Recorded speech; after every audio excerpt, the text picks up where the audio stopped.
Hello guys, আজকে আমি বানাবো পেঁপের হালুয়া। তো তার জন্য পেঁপেটি আমি ভালো করে ছিলে নিয়ে পিস পিস করে কেটে নিয়েছি। তারপর একটি গ্রেটারের সাহায্যে গ্রেট করে নেব। তো আমার গ্রেট করা কমপ্লিট।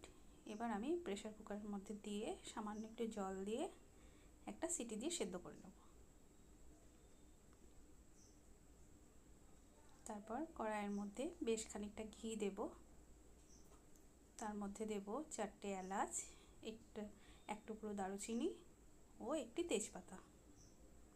ঘিটা একটু বেশি করে দেবেন, পেঁপের গন্ধটা যেন না থাকে। ঘিয়ের মধ্যে পেঁপেটা ভালো করে ভেজে নিতে হবে।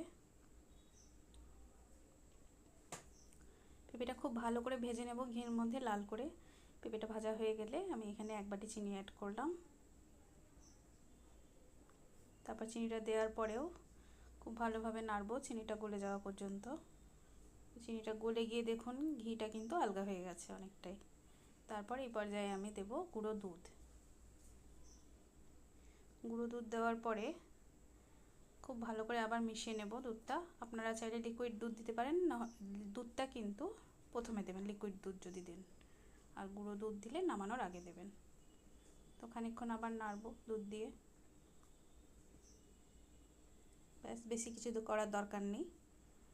দেখুন খুব সহজেই কিন্তু একটি টেস্টি হালুয়া পেয়ে যাবেন পেঁপে দিয়ে।